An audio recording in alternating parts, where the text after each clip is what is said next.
Fala, turma do segundo ano, né? Vamos dar sequência aqui aos estudos do reino Plantae, grupo das gimnospermas.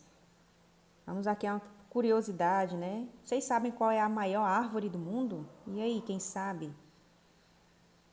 Tchan, tchan. É uma gimnosperma, pessoal. É a sequoia gigante, né? Olha o tamanho, né? Olha o tronco dessa árvore. Nossa, que grande. Outra foto aqui para vocês terem uma ideia, né? Olha as medidas, povo.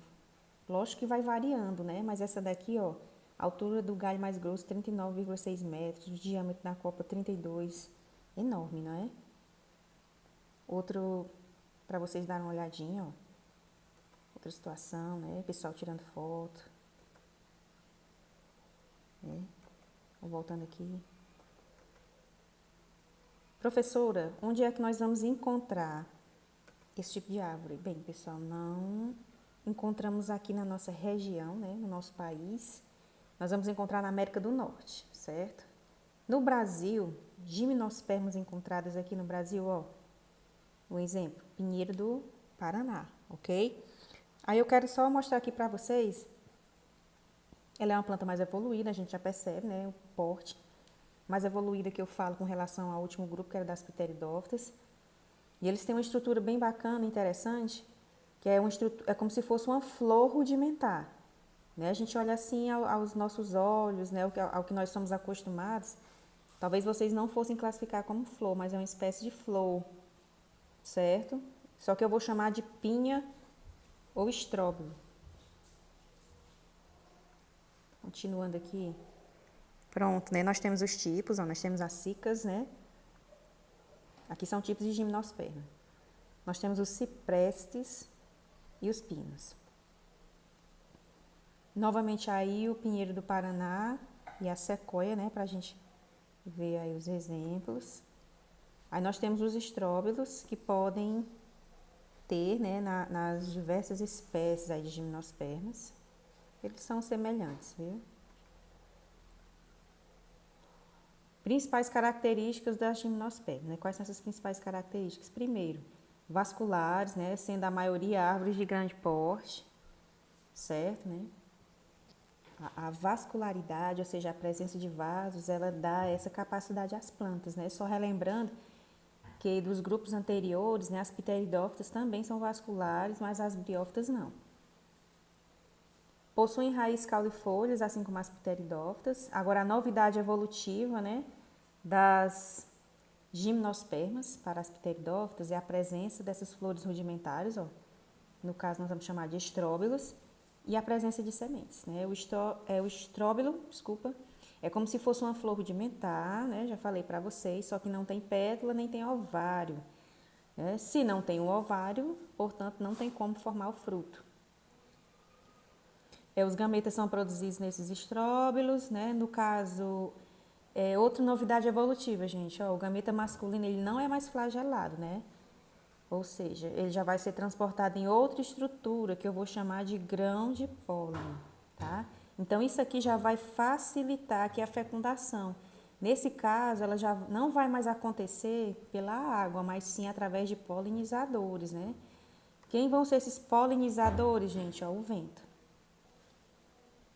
Foram as primeiras plantas a conquistarem definitivamente o ambiente terrestre, né? Pois não dependem mais da água para a fecundação, né? Assim como os outros grupos anteriores, tá? E o seu embrião fica protegido na semente, uma estrutura que possui reserva nutritiva e proteção contra desidratação. Aí vem o ciclo de vida de um pinheiro, né? Já vai ser um pouquinho diferente, tá? Diferente das outras plantas, pessoal, que nós tínhamos o quê? Nós tínhamos duas fases, né? Nós tínhamos a fase do gametófito e do esporófito. Aqui a gente vai ter o quê? Né? A polinização do estróbilo, né? Da nossa flor rudimentar, ok? Aí o detalhe, ó, a gente tem a parte feminina e a parte masculina, viu? Separados. Aí a polinização vai ser pelo vento, né? Aconteceu esta fecundação. O feminino vai o quê? Liberar as sementes, né? Aqui liberou, a sementezinha vai germinar, vem o pinheiro jovem e depois a planta adulta que com o tempo vai retornar ao ciclo novamente, né? Ou seja, esse ciclo aqui é aquele ciclo mais conhecido, né? Ou popularmente mais conhecido. Aí nós temos o ciclo de vida das gimnospermas, né? Aqui está mais detalhado, ó, a estruturazinha por dentro, né? A questão das sementes, né? A sementezinha, na verdade é assim, né? Ela nem sempre ela é chamada de semente, não. No início, a estruturazinha ela vai ser chamada de osfera, né? Depois, o que vai acontecer? Eu vou ter a junção, a osfera é a parte feminina. Aí eu vou ter também os grãos de pólen. Os grãos de pólen, pessoal, vão ser mais ligados à parte masculina, ao pólen, né? O vento vai acionar esse pólen, ele vai chegar aqui nesse cone feminino, que é para poder acontecer a fecundação. Quando eu tenho a fecundação, é que eu vou ter realmente os grãos de pólen, né, que vai se fechar aqui no nosso tubo e, consequentemente, a gente vai ter aqui a sementezinha. E vai fazer aquele processo que eu tinha falado anteriormente, né, da nova plantinha, a germinação, e depois se tornar na planta adulta, ok? É o ciclo de vida das gimnospermas. Aqui o estróbilo feminino, só para a gente dar uma olhada. E o nosso último grupo, pessoal, são as angiospermas, né? Anjo protetor, lembra alguma coisa para vocês? Esse anjo. Vamos olhar aqui o porquê desse nome, né, pessoal? Olha que lindo. O último grupo, o grupo mais evoluído. Olha a diversidade aqui, né? Nas flores.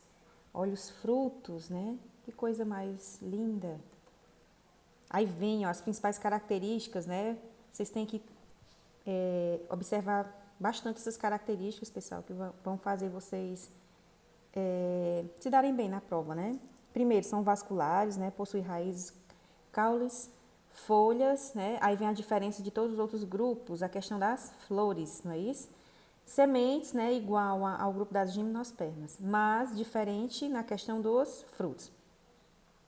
Então, por que elas são o último grupo na escala evolutiva? Porque elas apresentam, além de todas as outras características, flores e frutos, né? Também não necessitam de água, viu, pessoal, para que ocorra a fecundação.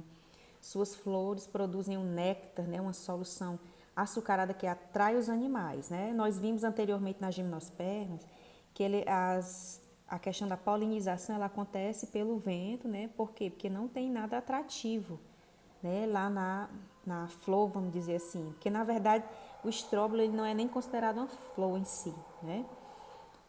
Diferente aqui das angiospermas, que nós já temos essa estrutura, né, reprodutiva, que são as flores, e geralmente elas vão ter a atração tanto no cheiro, como elas vão atrair na cor, viu, pessoal? Isso aí é estratégia evolutiva, ó, cheiro, cor e o sabor também, né?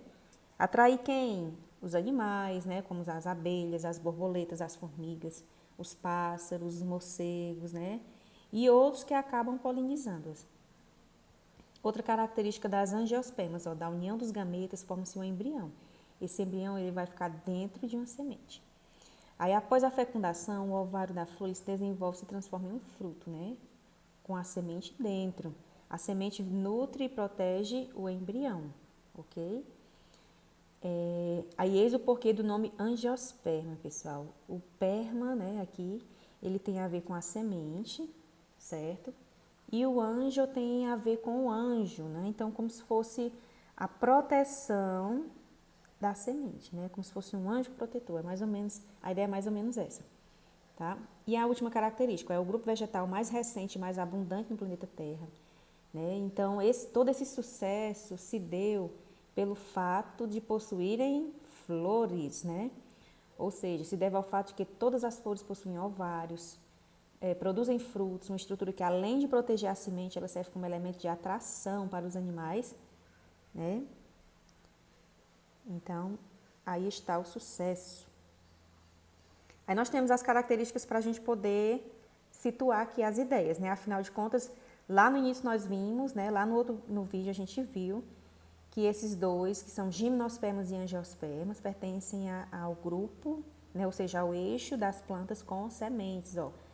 Todas as duas são vasculares, as duas têm raiz, caule, folhas e sementes. As duas não precisam de água para a fecundação, né? Precisam de água só na fotossíntese mesmo.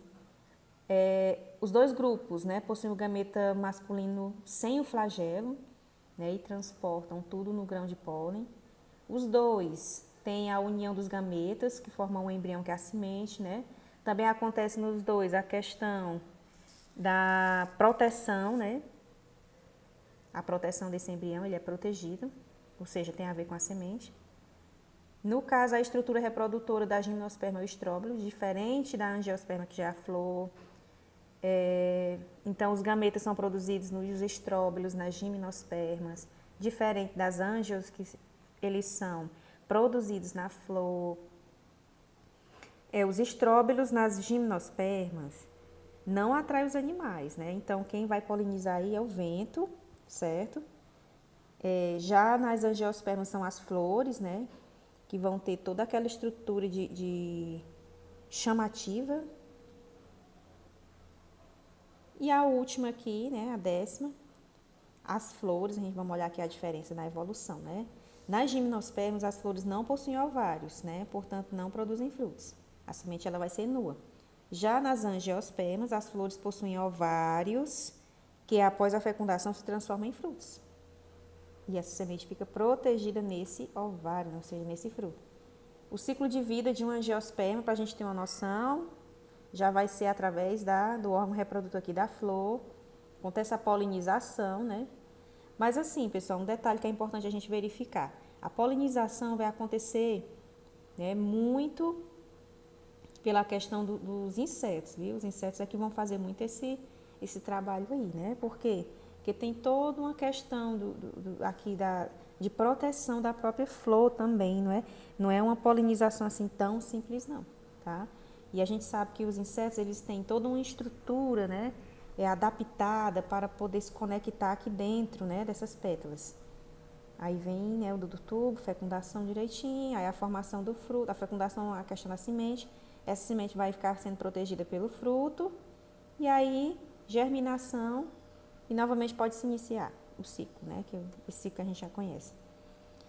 Então é importante a gente frisar aí na importância das flores, né? Tem todas as partes das flores, né? Vou falar de uma maneira geral, porque não vai cair muito na nossa prova. Só um detalhe, ó, que a gente deve verificar, né? Esses órgãos reprodutores. A parte feminina nós vamos chamar de gineceu, certo? Formada pelo estigma e estilete ovário. E a masculina a gente chama de androceu nas flores.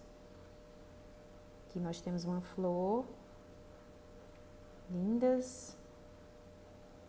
Agentes polinizadores, né? Nas angiospermas, nós temos o morcego, borboleta, abelhas, né? Pássaros em geral. Esses pássaros com o bico adaptado, né? Enfim, ok? Espero que vocês tenham gostado, né? E esse é o conteúdo para a nossa avaliação do mês de junho de 2020.